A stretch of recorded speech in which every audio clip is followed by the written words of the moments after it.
Hello everyone, welcome to Mastura classes. आज हम देखेंगे एनसीईआरटी 8th क्लास की, जो कि है पॉलिटी का तीसरा चैप्टर। इसमें देखेंगे संसद तथा कानूनों का निर्माण, यानी कि संसद में कानूनों का निर्माण किस प्रकार से होता है, क्या प्रक्रिया होती है पूरे कानून के निर्माण के लिए, कौन कौन बनाता है, किस प्रकार से कानून बनाए जाते हैं, वो सब हम इसमें देखेंगे।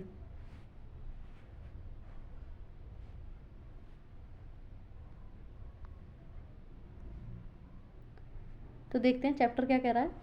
हम भारतीयों को इस बात पर गर्व है कि हम एक लोकतांत्रिक व्यवस्था का हिस्सा हैं, क्योंकि हमारा जो भारत है वो एक लोकतांत्रिक देश है। इस अध्याय में हम निर्णय प्रक्रिया में सहभागिता और लोकतांत्रिक सरकार के लिए नागरिकों की सहमति के महत्व जैसे विचारों के आपसी संबंधों को समझने की कोशिश करेंगे।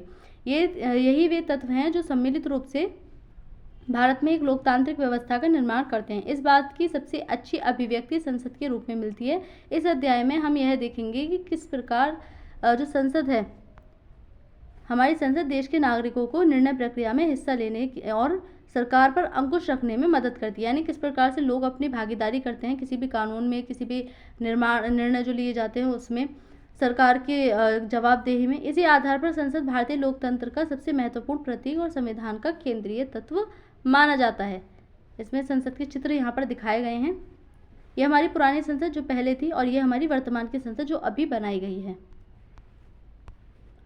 लोगों को फैसला क्यों लेना चाहिए, क्यों आवश्यक है कि लोग ही अपने फैसला लें, लोगों के द्वारा प्रतिनिधि उनके चुने जाते हैं, उस सब के बारे में देखेंगे। जैसा कि हम जानते हैं कि भारत 15 अगस्त 1947 को आज़ाद हुआ था, और इसी टाइम पर जो है विश्व में दो राष्ट्र बनकर उभरे थे, जो कि हैं पाकिस्तान और भारत।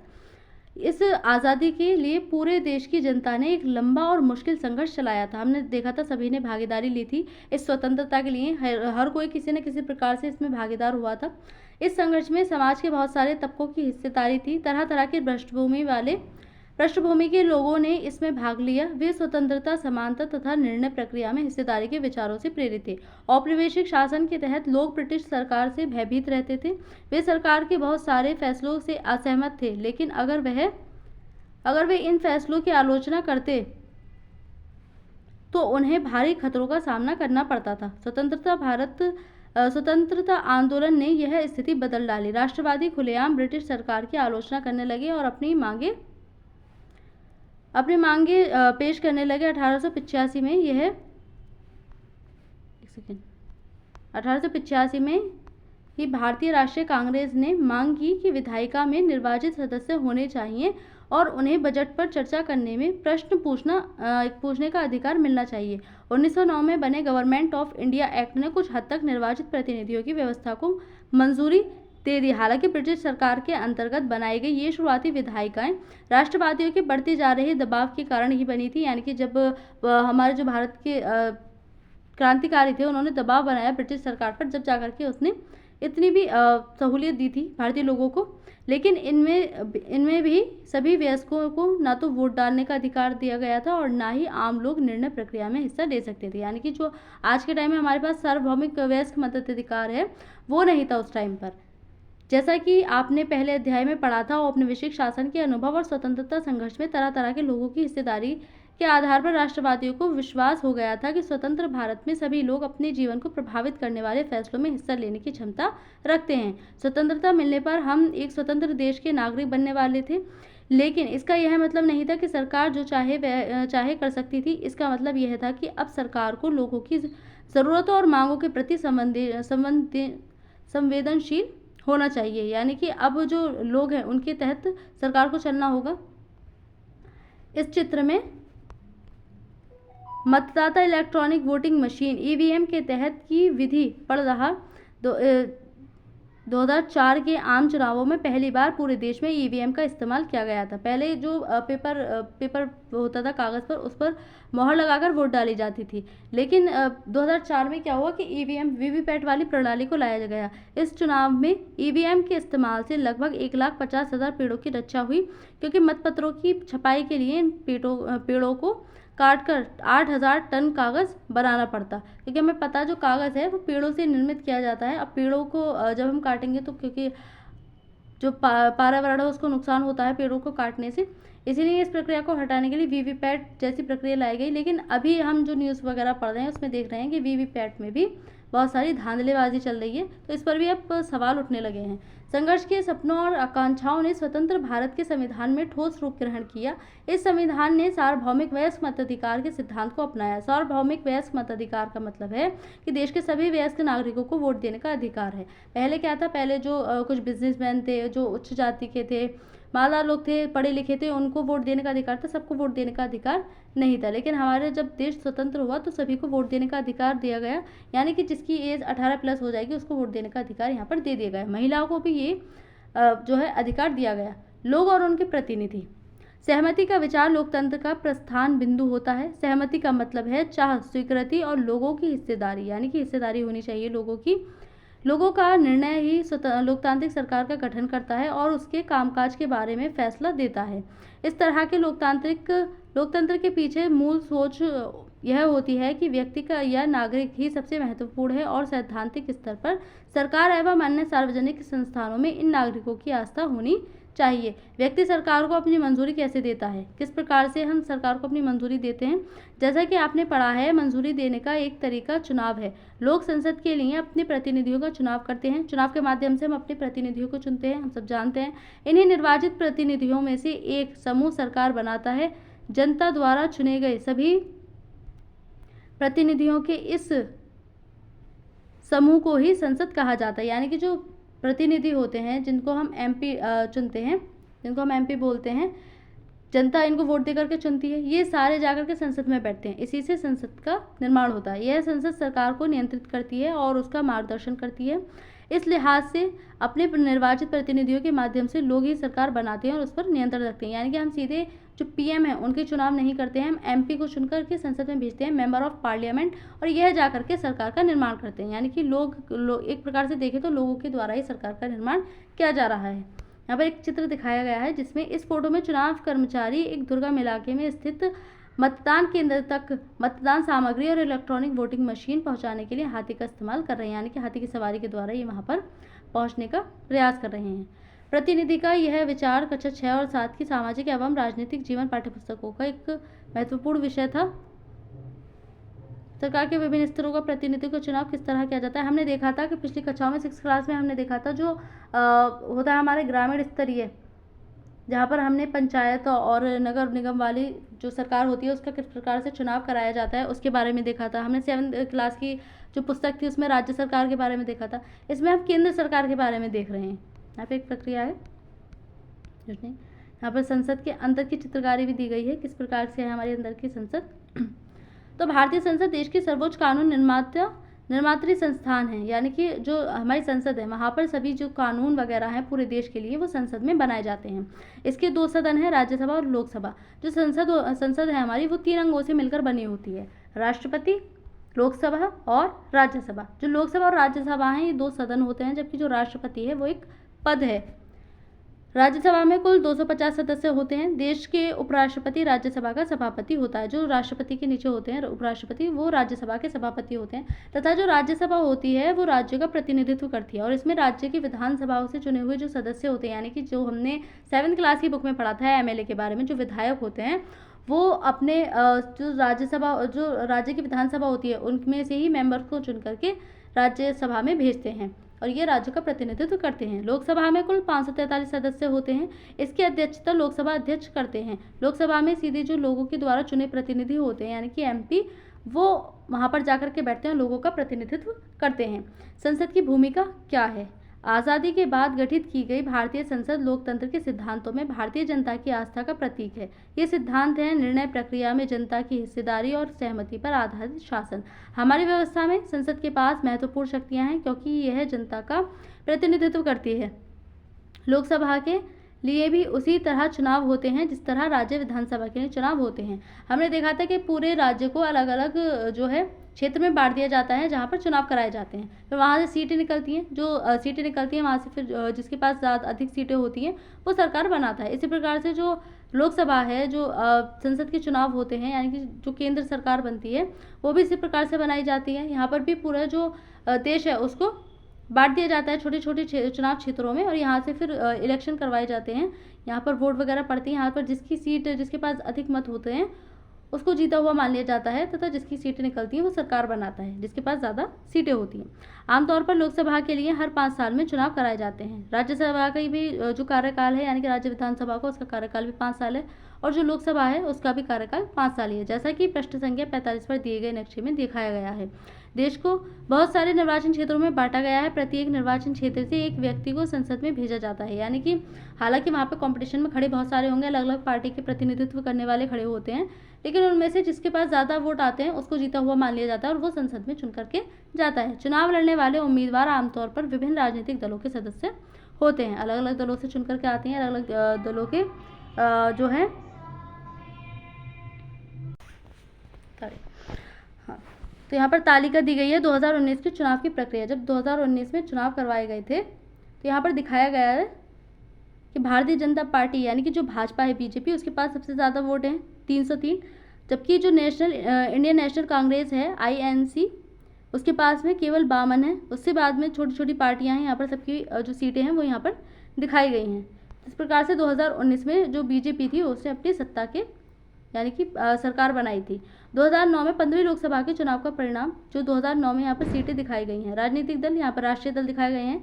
बहुजन समाज पार्टी, बसपा के पास 21, भारतीय जनता पार्टी भाजपा के पास 116 और कम्युनिस्ट पार्टी मार्क्सिस्ट के पास 16 सीट्स यहाँ पर दिखाई गई हैं। इंडियन नेशनल के पास 206, यानी कि जो कांग्रेस है उसके पास सबसे अधिक सीटें यहाँ पर दिखाई गई हैं।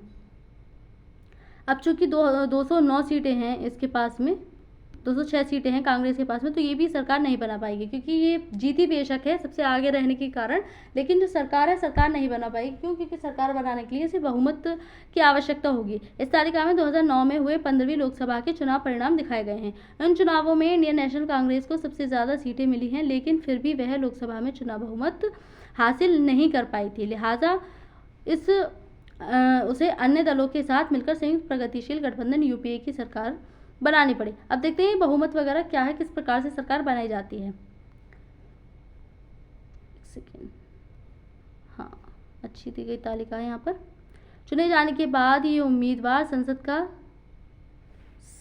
सदस्य या सांसद MP कहलाते हैं। जो हम जिन प्रतिनिधियों को चुन करके भेजती है जनता, उनको हम MP कहते हैं, मेंबर ऑफ पार्लियामेंट। इन सांसदों को मिलाकर संसद बनती है। संसद के चुनाव हो जाने के बाद संसद को निम्नलिखित काम करने होते हैं। तो क्या काम होते हैं संसद के? जब पूरे जो सांसद हैं वो संसद में पहुंच जाते हैं, राष्ट्रीय सरकार का चुनाव कराना, यानी कि जो सरकार है अब उसका ये चुनाव करेंगे। भारतीय संसद में राष्ट्रपति और 2 सदन होते हैं, राज्यसभा और लोकसभा, जैसे कि हमने ऊपर देखा। लोकसभा चुनावों के बाद सांसदों की एक सूची बनाई जाती है। इससे पता चलता है कि किस राजनीतिक दल के कितने सांसद हैं, यानी कि जो अलग अलग क्षेत्र हैं वहाँ पर अलग अलग क्षेत्रों में जो अलग अलग दल हैं वहाँ पर उनके प्रतिनिधि खड़े हुए होंगे। सभी दलों से अलग अलग प्रतिनिधि चुन करके आए होंगे, अलग अलग दलों के, तो उनकी सूची बनाई जाती है कि कौन से दल से कितने प्रतिनिधि और कौन कौन है।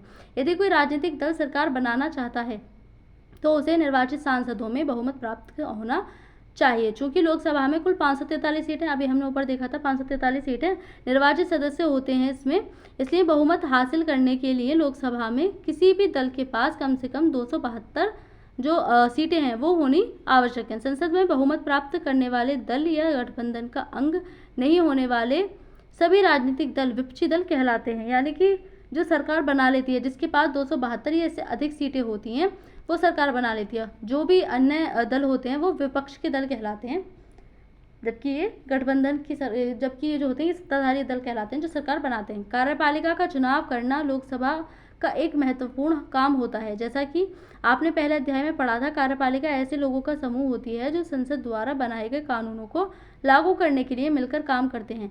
जब हम सरकार शब्द का इस्तेमाल करते हैं तो हमारे जहन में अक्सर यही कार्यपालिका होती है। कार्यपालिका वो होती है जो लोगों के लिए काम करती है, जो नियम संसद बनाती है उन नियमों को लोगों के लिए लागू करवाती है, वो होती है हमारी कार्यपालिका। भारत का प्रधानमंत्री लोकसभा में सत्ताधारी दल का मुखिया होता है, जो कि पूरे जो मंत्रिपरिषद होता है उसका प्रमुख होता है। प्रधानमंत्री अपने दल के सांसदों में से मंत्रियों का चुनाव करता है, जो प्रधानमंत्री के साथ मिलकर फैसलों को लागू करते हैं। ये मंत्री स्वास्थ्य, शिक्षा, वित्त इत्यादि विभिन्न सरकारी कार्यों का जिम्मा संभालते हैं। हम जानते हैं कि अलग अलग मंत्रालय अलग अलग मंत्रियों को सौंपे जाते हैं, जो कि अलग अलग कार्य अपने करते हैं, ताकि अपना पूरा जो कार्य है वो समय पर अच्छी तरीके से निभा पाएं। हाल के सालों में काफ़ी बार किसी एक राजनीतिक दल को बहुमत नहीं मिल पाया है, जो कि सरकार बनाने के लिए एकदम ज़रूरी है। ऐसी सूरत में कई राजनीतिक दल मिलकर एक गठबंधन सरकार बना लेते हैं और साझा मुद्दों पर काम करते हैं। हमने देखा था इस सरकार बनाने के लिए हमारे 272 सीटें होना आवश्यक है। इससे कम यदि सीटें रह गई, यदि आपके पास 270 भी किसी के पास 200 सीटें रह गई, 270 सीटें, तो ऐसे में भी जो सरकार है वो ये पार्टी नहीं बना पाएगी। इसको क्या चाहिए कि दूसरी पार्टी को इसमें दल को मिलाना पड़ेगा। 270 में किसी को भी 2 या उससे ज़्यादा सीटें इसकी लेनी पड़ेंगी, जब जाकर के सरकार बन पाएगी। और ऐसी सरकार को गठबंधन सरकार कहते हैं, जिसमें दोनों की सहमति से ही काम किया जाता है। केंद्रीय सचिवालय की ये 2 मुख्य इमारतें हैं। इनमें से एक का नाम साउथ ब्लॉक और दूसरी का नाम नॉर्थ ब्लॉक है। इनका निर्माण 1930 के दशक में किया गया था। बाईं ओर साउथ ब्लॉक का चित्र है, जिसमें प्रधानमंत्री कार्यालय, रक्षा मंत्रालय और विदेश मंत्रालय के दफ्तर हैं। ये वाला जो है बाईं ओर, ये होता है पीएम वाला मंत्रालय, जिसमें पीएम वगैरह बैठते हैं, इसमें होते हैं। रक्षा मंत्रालय होता है, विदेश मंत्रालय होता है, फॉरेन मिनिस्ट्री यहाँ पर होती है। दाईं यानी कि नॉर्थ ब्लॉक में वित्त मंत्रालय और गृह मंत्रालय, जो फाइनेंस मिनिस्ट्री है और होम मिनिस्ट्री है, वो इसके अंतर्गत आते हैं। केंद्र सरकार के अन्य मंत्रालय नई दिल्ली विभिन्न इमारतों में स्थित हैं, क्योंकि बहुत सारे मंत्रालय हैं वो अलग अलग दिल्ली में ही स्थित हैं। राज्यसभा मुख्य रूप से देश के राज्यों का प्रतिनिधित्व के रूप में काम करती है। अभी हमने देखा था जो राज्यसभा है वो उसमें राज्य की जो राज्य की विधानसभा है वहाँ से सदस्य चुन करके जाते हैं, तो वो राज्यों का प्रतिनिधित्व करते हैं। राज्यसभा भी कोई कानून बनाने का प्रस्ताव पेश कर सकती है। किसी विधेयक को कानून के रूप में लागू करने के लिए यह जरूरी है कि उसे राज्यसभा की भी मंजूरी मिल चुकी हो। जो भी कोई कानून बनाया जाएगा वो लोकसभा से ही नहीं बल्कि राज्यसभा से भी पास होना आवश्यक है। इस प्रकार राज्यसभा की भी बहुत महत्वपूर्ण भूमिका होती है। संसद का यह सदन लोकसभा द्वारा पारित किए गए कानूनों की समीक्षा करता है और अगर जरूरत हुई तो उसमें संशोधन करता है। राज्यसभा के सदस्यों का चुनाव विभिन्न राज्यों की विधानसभाओं के निर्वाचित सदस्य करते हैं। राज्यसभा में 233 निर्वाचित सदस्य होते हैं और 12 सदस्य जो हैं उनको राष्ट्रपति अपनी तरफ से मनोनीत करते हैं। जो कला, विज्ञान, सामाजिक क्षेत्र के अच्छे ज्ञाता होते हैं उनको राष्ट्रपति मनोनीत करते हैं। सरकार को नियंत्रित करना और मार्गदर्शन देना और जानकारी देना, क्या है ये?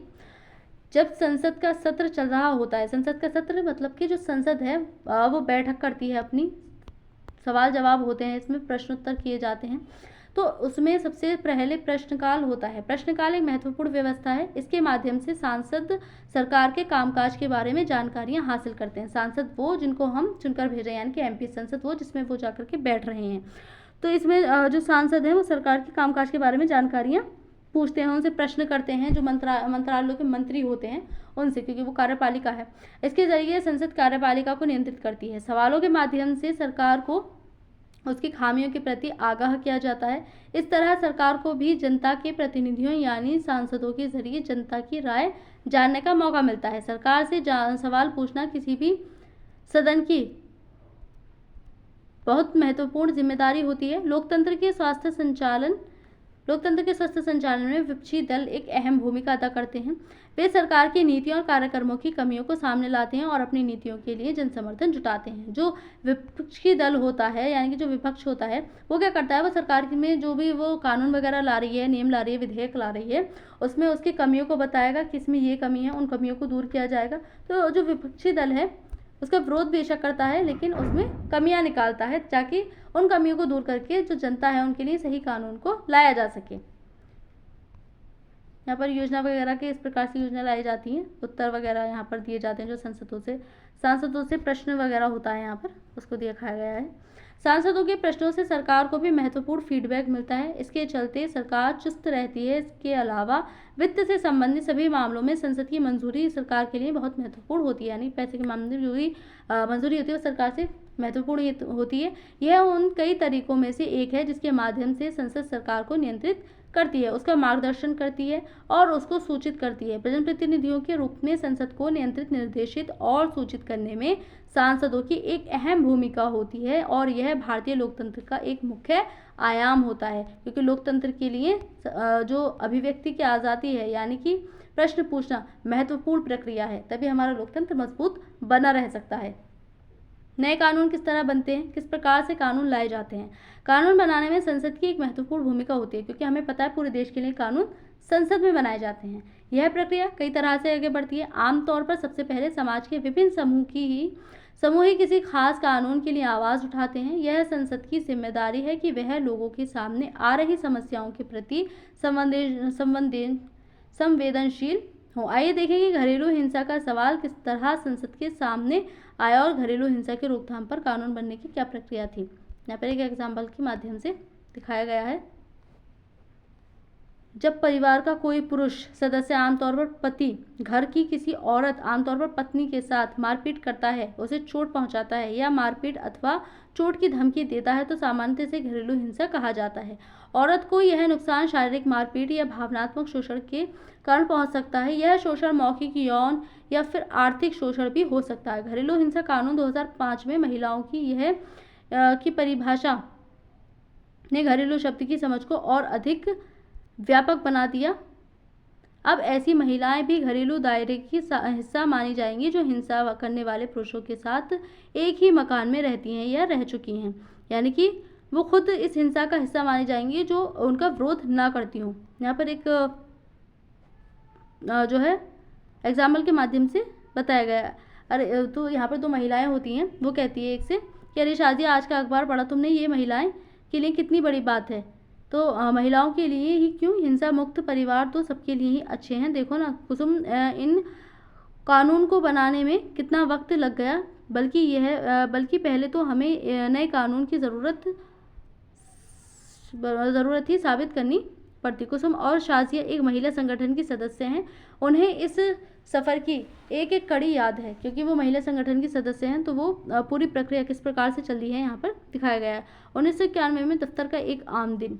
मुझे सलाह चाहिए, मेरा आदमी मुझे पीटता है। मैंने अभी तक किसी से यह बात नहीं बताई। मुझे बड़ी शर्म आती है, पर अब बर्दाश्त नहीं होता, लेकिन मेरे पास कोई चारा नहीं है, मैं कहाँ जाऊँ। तो एक महिला आती है अपनी शिकायत करने के लिए।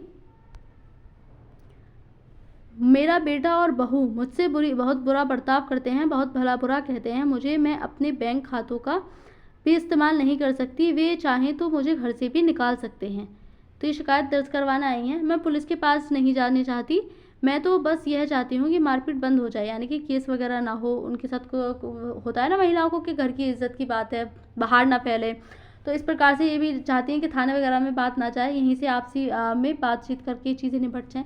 मैं बस यह चाहती हूँ कि मुझे मेरे घर से ना निकाला जाए। बदकिस्मती से मौजूदा कानून फौजदारी कानून है, उसमें ये दोनों रास्ते मुमकिन नहीं।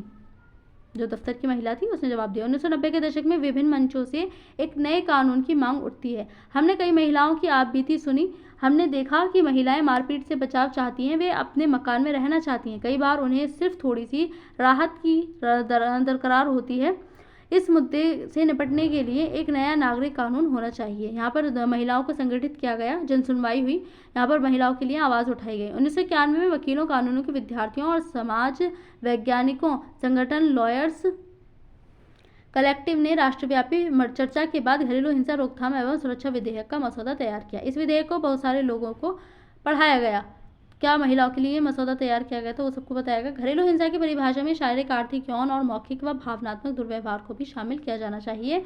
साझा घरेलू दायरे में रहने वाली किसी भी महिला को इस कानून के तहत रखा जाना चाहिए। उन्हें साझा मकान से बेदखली से बचाया जाना चाहिए, यानी कि चलते ही घर से बाहर निकाल देते हैं। तो इस प्रकार से उनकी जो है सेफ्टी की जानी चाहिए। और आर्थिक मदद के बारे में भी उनको सोचना चाहिए। एक महिला ने कहा कि आर्थिक मदद उनको किस प्रकार से दी जाए। उस पर बैठकर ये सारी जो महिलाएं हैं महिला संगठन की, वो सारी चर्चा कर रही हैं। विचार विमर्श के लिए अलग अलग संस्थानों के साथ बैठकें की गई। अलग अलग संस्थानों के साथ इन्होंने आपस में बातचीत की, बैठकें की। महिला आंदोलन घरेलू हिंसा पर एक नया कानून चाहता है। सरकार को यह प्रस्ताव जल्दी से जल्दी संसद में पेश करना चाहिए, यानी कि लोगों के बीच में अब किसी कानून को लेकर के बातचीत हो रही है। हिंसा को लेकर के आवाज़ उठ रही है, ये लोग संगठन वगैरह कर रहे हैं ताकि सरकार के कानों में आवाज़ पहुँचे, उनके पास विधेयक पहुँचे और वो उसको पास करके कानून बनाए। आखिरकार 2002 में यह विधेयक संसद में पेश कर दिया गया, लेकिन इस विधेयक में कोई भी वो बात नहीं है जो हमने सुझाई थी। हमें विधेयक के इस रूप का विरोध करना चाहिए। यानी कि जब कोई विधेयक ऐसा हो जो हमें लगे कि सही नहीं है, तो हम उसका विरोध करके उसको रुकवा भी सकते हैं। अभी कुछ दिन पहले हमने किसानों के बारे में देखा था, अब भी किसानों आंदोलन चल रहा है, वो विधेयकों को लेकर ही चला। चलो संवाददाता सम्मेलन बुलाते हैं, साथ ही कंप्यूटर पर एक ऑनलाइन याचिका भी शुरू करनी चाहिए, ताकि इंटरनेट पर लोग तुरंत अपनी राय दे सकें। तो लोगों की राय भी इंटरनेट के माध्यम से ली जा सकती है। कई महिला संगठनों और राष्ट्रीय महिला आयोग ने संसदीय स्थायी समिति को अपना सुझाव सौंप दिए। संसदीय स्थायी समिति के माननीय सदस्यगण, वर्तमान विधेयक को बदलना जरूरी है। हम घरेलू हिंसा की प्रस्तावित परिभाषा से सहमत नहीं हैं। जो विधेयक पेश किया गया था संसद में, जो वो लोग औरतें थी वो डिमांड कर रही थी, उसमें ऐसा कुछ था ही नहीं, तो उन्होंने विरोध किया फिर से उसका। इस कानून में बच्चों की अस्थायी कस्टडी का भी इंतजाम होना चाहिए। यहाँ पर दिसंबर 2002 में स्थायी समिति ने अपनी सिफारिशें राज्यसभा को सौंप दी। इन सिफारिशों को लोकसभा में भी पेश किया गया। कमेटी की रिपोर्ट में महिला संगठनों की ज्यादातर मांगों को स्वीकार कर लिया गया था। 2005 में संसद के सामने एक नया विधेयक पेश किया गया। दोनों सदनों से मंजूरी मिल जाने के बाद उसे राष्ट्रपति के पास स्वीकृति के लिए भेज दिया गया। 2006 से घरेलू हिंसा महिला सुरक्षा कानून लागू हो गया। हमने देखा कि जो कानून है उसको बनने के लिए पहले लोकसभा में पास हुआ, फिर राज्यसभा में गया, उसके पश्चात वो राष्ट्रपति के पास जाकर के कानून बन गया। अक्टूबर 2006 में एक संवाददाता सम्मेलन के दौरान यह नया कानून क्या है? यह पहला कानून है जिसमें महिलाओं के लिए हिंसा मुक्त परिवार के अधिकार को मान्यता दी गई है और घरेलू हिंसा की एक व्यापक परिभाषा की गई है। यह एक दीवानी कानून है जो करोड़ों महिलाओं को राहत प्रदान करेगी। बहुत सारी पत्नियां, माँओं, बेटियों और बहनों को अपने घरों में हिंसा से निजात मिलेगी। यानी कि बहुत सारी महिलाएं होती हैं कि अपने घर की इज्जत की बात है, बाहर नहीं जाने देती, चुपचाप सहन करती रहती हैं, तो इसके खिलाफ एक प्रकार से कानून है। यह कानून एक बहुत महत्वपूर्ण कदम है। यह कानून एक साझे मकान में रहने के महिलाओं के अधिकार को मान्यता देता है। महिलाएं किसी भी तरह की हिंसा के खिलाफ सुरक्षा का आदेश प्राप्त कर सकती हैं। महिलाएं अपने इलाज और अन्य खर्चों के लिए आर्थिक सहायता कर सकती हैं। यहाँ पर दूसरी महिला का विचार जो वो बोलती है, अब एक और लंबा सफर शुरू होता है। तो दूसरी महिला कहती है, जो महिला संगठन की होती है, हाँ, हमें इस बात का ख्याल रखना है कि इस कानून में जिन बातों का वादा किया गया है उन्हें सचमुच लागू किया जाए। हमें सब तरफ नज़र रखनी होगी। हमें महिलाओं, पुलिस, न्यायपालिका और न्यायपालिका सभी को इस कानून के बारे में शिक्षित करना होगा। यानी कि अब कानून आ गया, लेकिन लोगों को कुछ को जानकारी होती है, कुछ को नहीं होती है, तो उनको इस कानून के बारे में बताना, उसके लिए जागरूक करना सबसे महत्वपूर्ण होता है। यह कानून इतना महत्वपूर्ण क्यों है? क्योंकि इसमें महिलाओं की सुरक्षा की बात की गई है। जिन औरतों के साथ हिंसा या दुराचार होता है उन्हें आमतौर पर पीड़ित माना जाता है। इन हालात से उबरने के लिए औरतें तरह तरह से संघर्ष करती हैं, इसीलिए उन्हें पीड़ित की बजाय सर्वाइवर कहना ज़्यादा बेहतर है। बराबरी के रिश्ते, हिंसा से मुक्त, यहाँ पर चित्रकारी की गई है। तो इस उदाहरण से साफ हो जाता है कि नागरिकों की भूमिका कानून बनाने में कितनी अहम है। वे जनता की चिंताओं को कानून के दायरे में लाने के लिए संसद की मदद कर सकते हैं। इस प्रक्रिया के हर चरण में नागरिकों की आवाज़ बहुत मायने रखती है। यह आवाज़ टेलीविज़न रिपोर्टों, अखबारों के संपादकीयों, रेडियो प्रसारणों और आम सभाओं के जरिए सुनी और व्यक्त की जा सकती है। इन सारे संचार माध्यमों के जरिए संसद का काम ठोस और पारदर्शी तरीके से जनता के सामने आता है। हमने देखा कि जब लोगों के बीच में हिंसा भड़की, यानी कि लोग जब परेशान थी, महिलाएं परेशान थी, उन्होंने अपनी आवाज़ उठाई, उन्होंने जन आंदोलन किए, संघर्ष किया। इसके बाद में जो उन्होंने कानून वगैरह दी कि हमें ये कानून चाहिए, हमें ये सेफ्टी वगैरह चाहिए अपने लिए, तो उन्होंने ये कानून जो है ऑनलाइन के माध्यम से जो सरकार है उनके पास तक पहुंचाया। संसद में फिर ये कानून गया, वहाँ से लोकसभा से पास हुआ, राज्यसभा से पास हुआ, उसके बाद राष्ट्रपति ने इसको सिग्नेचर वगैरह करके कानून बनाया, तब ये जाकर लागू हुआ। अब ये सिर्फ लागू होने तक का ही सफ़र नहीं है। कानून को लागू होने के बाद में लोगों को उसके लिए जागरूक करना सबसे महत्वपूर्ण होता है, उनको जानकारी देना सबसे महत्वपूर्ण होता है, ताकि वो अपने हक के लिए लड़ सकें, अपने लिए आवाज़ उठा सकें। तो ये हमने देखा कानून किस प्रकार से बनाए जाते हैं। अलोकप्रिय और विवादास्पद कानून। आइए अब एक और स्थिति पर विचार करें। कई बार संसद एक ऐसा कानून पारित कर देती है जो बेहद अलोकप्रिय साबित होता है। ऐसा कानून संवैधानिक रूप से वैध होने के कारण कानूनन सही हो सकता है, फिर भी वह लोगों को रास नहीं आता, क्योंकि उन्हें लगता है कि उसके पीछे नीयत सही नहीं थी। इसलिए लोग उसकी आलोचना कर सकते हैं, उसके खिलाफ जनसभाएं कर सकते हैं, अखबारों में लिख सकते हैं, टीवी चैनलों में रिपोर्ट भेज सकते हैं। हमारे जैसे लोकतंत्र में आम नागरिक संसद द्वारा बनाए जाने वाले दमनकारी कानून के बारे में अपनी सहमति व्यक्त कर सकते हैं। लोकतंत्र का यही मतलब है कि हम अपनी आवाज़ सरकार तक पहुंचाएं। हम उसकी आलोचना भी कर सकते हैं। लोकतंत्र हमें इसका जो अधिकार है वो देता है। संविधान हमें अधिकार देता है। अभिव्यक्ति की आज़ादी अनुच्छेद 19 में हमने पढ़ा था, हमें बोलने की अधिकारी है, हमें बोलने का अधिकार है। गलत कानून पारित हो गया तो संसद के ऊपर भी उस कानून को दोबारा विचार करने का दबाव बनाया जा सकता है। जनसभाएं, आंदोलन वगैरह करके, संघर्ष वगैरह करके हम उस कानून को जो है संसद को दोबारा पुनर्विचार करने के लिए हम उसको मजबूर कर सकते हैं। हम उसके लिए आवाज़ उठा सकते हैं। नगर पालिका की सीमाओं के भीतर जगह के इस्तेमाल से संबंधित विभिन्न नगर पालिका कानूनों में पटरी पर दुकान लगाने और फेरी लगाने को गैर कानूनी घोषित किया गया है। इसमें कोई संदेह नहीं कि सार्वजनिक स्थानों को साफ सुथरा और खुला रखने के लिए कुछ कानून ज़रूरी होते हैं। यानी कि क्योंकि सार्वजनिक जो संस्थान हैं, जो वहाँ के स्थान होते हैं सार्वजनिक वाले, वहाँ पर किसी प्रकार की जो है आप ठेले वगैरह नहीं लगा सकते, उनको गंदा नहीं रख सकते। वहाँ की साफ सफाई के लिए कानून बनाए जाते हैं, तभी लोग आसानी से फुटपाथों पर चल पाएंगे। लेकिन हम इस बात को भी नज़रअंदाज नहीं कर सकते कि पटरी वाले एवं फेरी वाले किसी भीड़ के बड़े शहर में रहने वाले लाखों लोगों को ज़रूरी चीज़ें और सेवाएं बहुत सस्ती कीमत और कुशलतापूर्वक पहुंचाते हैं। इसी से उनकी रोजी रोटी भी चलती है। लिहाजा अगर कानून किसी एक समूह की हिमायत करता है और दूसरे समूह की उपेक्षा करता है तो उस पर विवाद खड़ा होगा और टकराव की स्थिति पैदा हो जाएगी। हम देख सकते हैं कि यदि कोई ऐसा कानून लाया जाए जिससे एक का भला हो रहा है, दूसरे का नुकसान हो रहा है, तो ऐसे पर जो है टकराव खड़ा हो सकता है, परेशानियां खड़ी हो सकती हैं। उसको कानून के रूप में लाने के लिए जो लोग सोचते हैं कि संबंधित कानून सही नहीं है, वे इस मुद्दे पर फैसले के लिए अदालत की शरण में जा सकते हैं।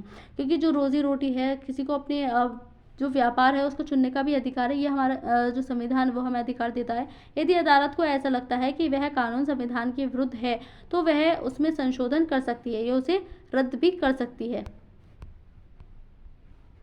यहाँ पर हमें इस बात का ध्यान रखना चाहिए कि नागरिक के रूप में हमारी भूमिका प्रतिनिधियों के चुनाव के साथ खत्म नहीं होती। यानी कि सिर्फ वोट देना ही हमारे जो अधिकार है, हमारा जो जिम्मेदारी है नागरिकों की, वो खत्म नहीं हो जाती है। इसके बाद हम अखबारों और अन्य संचार माध्यमों के जरिए इस बात पर नज़र रखते हैं कि हमारे सांसद क्या कर रहे हैं। यानी कि जिनको हमने संसद में चुनकर बैठा है वो सिर्फ बैठे तो नहीं है, वहाँ अपना जो हमारे लिए आवाज़ उठा रहे हैं, हमारे लिए प्रश्न कर रहे हैं या नहीं कर रहे हैं, वो भी हमारी जिम्मेदारी बनती है। अगर हमें लगता है कि वे सही काम नहीं कर रहे हैं तो हम उनकी आलोचना भी कर सकते हैं। इस प्रकार हमें इस बात को सदा ध्यान में रखना चाहिए कि लोगों की जितनी हिस्सेदारी होगी, जितनी उत्साह से वे जुड़ेंगे, उतना ही संसद को अपना काम सही ढंग से करने में मदद मिलेगी। यानी कि ना सरकार अपनी मनमानी कर पाएगी यदि जनता सीधे संवाद करती है, सीधे संसद से जुड़ी रहती है, अपनी भागीदारी बढ़ाती है, और ना ही वो अपनी मनमानी से कोई भी कानून को पास कर पाएगी। यहाँ पर एक और स्टोरी दिखाई गई। एक सप्ताह तक अखबार यहाँ पर दी गई है, तस्वीरें यहाँ पर आंदोलन की दी गई हैं। जो स्टूडेंट हैं वो यहाँ पर प्रोटेस्ट कर रहे हैं। प्रोटेस्ट के माध्यम से हम जो है अपनी बात को रख सकते हैं, कानून मतलब जो सरकार है उसके कानों में पहुँचा सकते हैं। यहाँ पर एक और स्टडी दी गई है। जैसा कि आपने पिछली कक्षा की पाठ्यपुस्तकों में पढ़ा है और साथ ही इस वर्ष की इतनी इतिहास की पुस्तकों में कानून के शासन पर पढ़ेंगे। भारतीय राष्ट्रवादियों ने अंग्रेजों द्वारा लागू किए जा रहे मनमाने और दमनकारी कानूनों का विरोध एवं आलोचना की। इतिहास में हमें ऐसे बहुत सारे लोग और समुदाय दिखाई देते हैं जिन्होंने अन्यायपूर्ण कानूनों को खत्म करवाने के लिए संघर्ष किए। कक्षा 7 की पुस्तक में आपने पढ़ा था कि रोजा पार्क्स नामक अफ्रीकी अमेरिकी महिला ने 1 दिसंबर 1955 को एक श्वेत व्यक्ति के लिए बस में अपनी सीट छोड़ने से इनकार कर दिया। क्योंकि वहाँ पर क्या कानून बना हुआ था, जो श्वेत व्यक्ति थे यदि वो बस में हो और जो मतलब काले वाले जिनको बोल देते हैं वो भी अगर बस में हो और वो बैठे हुए हों तो उनको अपनी सीट छोड़नी पड़ती थी गोरे वालों के लिए।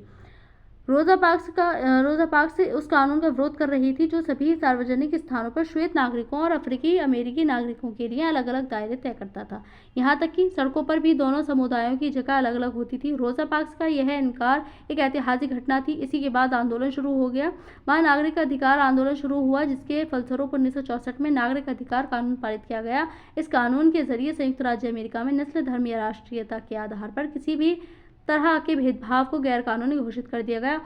यहाँ पर रोजा पार्क्स की चित्रकारी यहाँ पर दी गई है। जो ये बैठी हैं, इन्होंने सीट छोड़ने से मना कर दिया था एक अंग्रेज के लिए, गोरे व्यक्ति के लिए, जो दिखाता है कि यह हमारे छोटे छोटे से कदम बड़े बड़े काम कर सकता है। यानी कि इसके बाद आंदोलन शुरू हुआ और एक नया कानून बनकर समाज के बीच में आया जिसने सबको राहत दी। तो हमने देखा यहाँ पर संसद किस प्रकार से बनती है, क्या हमारी रोल है संसद में जो जनता है उसका सिर्फ वोट देने का अधिकार ही नहीं है, वोट देने तक ही हमारा जो फ़र्ज़ है वो ख़त्म नहीं हो जाता।